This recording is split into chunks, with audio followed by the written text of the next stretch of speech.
The left tends to see through a structuralist lens, while the right tends to see through a culturalist lens. Hello everyone. This is the first video of a three-part series called Anatomy of Race Riots.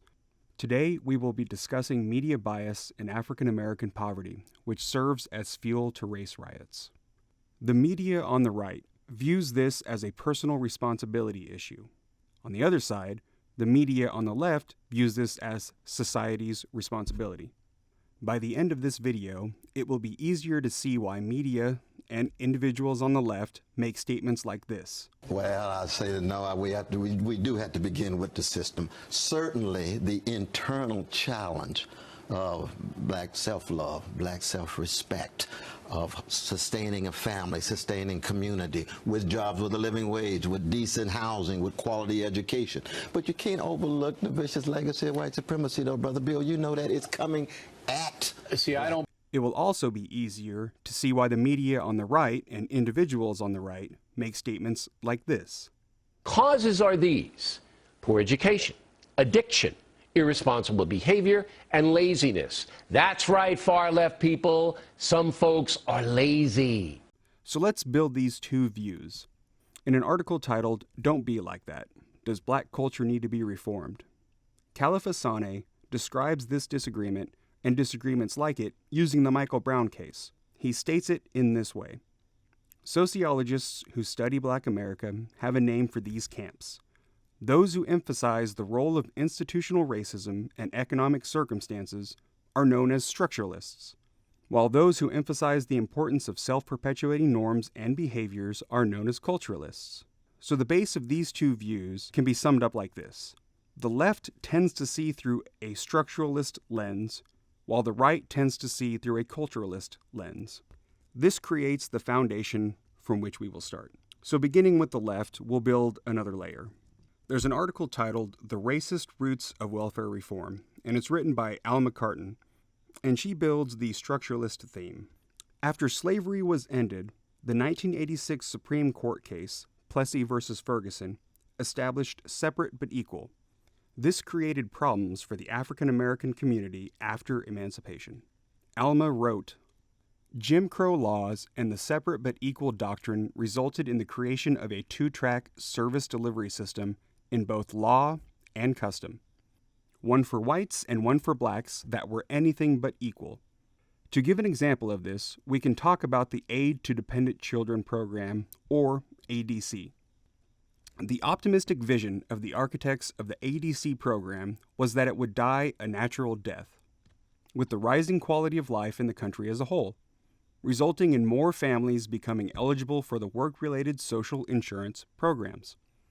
But this scenario was problematic for Black Americans because of pervasive racial discrimination in employment in the decades of the 1930s and 1940s.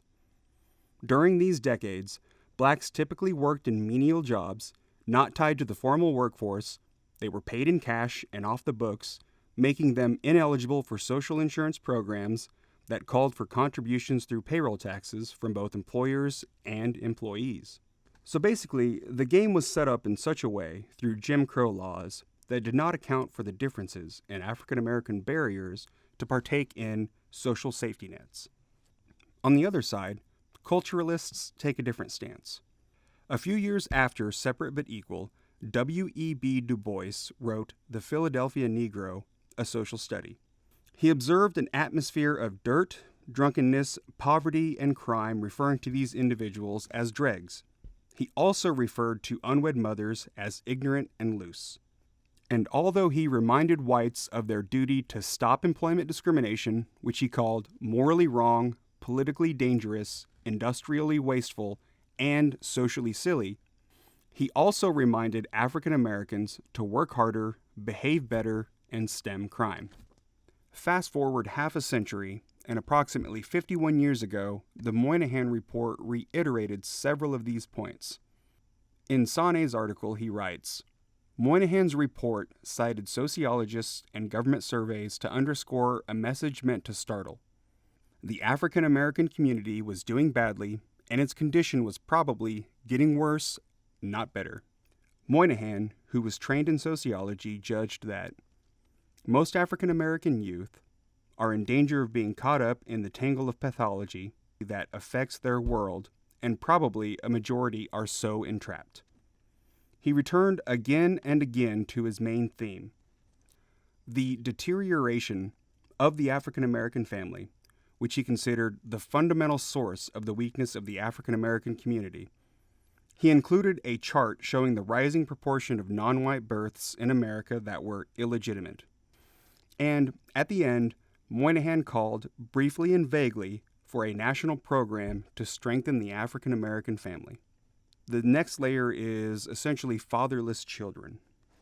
When we go over to the left, they view fatherless children as a symptom of poverty and systemic racism, particularly in the justice system.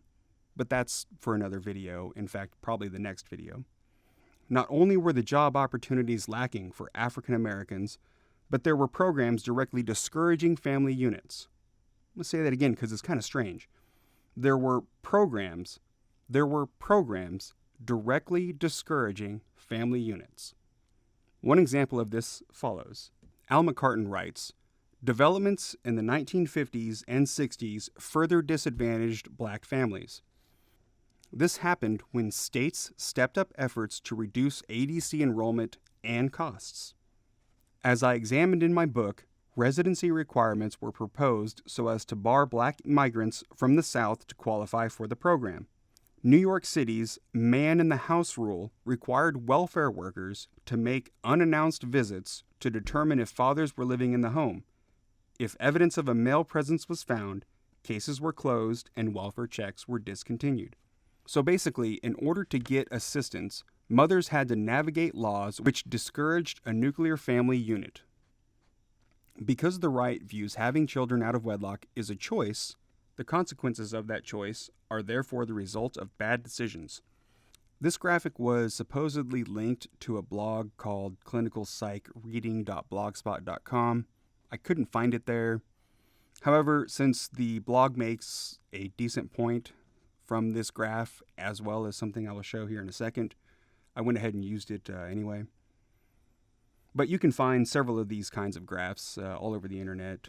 This graphic shows that 71% of high school dropouts and 85% of youths in prison are fatherless individuals. However, for the left, it is impossible to talk about the results of choices when the choices are reduced by the system. Single parenthood is a result of lack of economic success. On the same website, Clinical Psych Reading, they state, "Men who are less successful are less attractive as partners. So women are choosing to raise children by themselves, in turn often producing sons who are less successful and attractive as partners themselves." So even after emancipation, historically, black men have been disenfranchised economically, which created unsuitable conditions for attractive partnerships.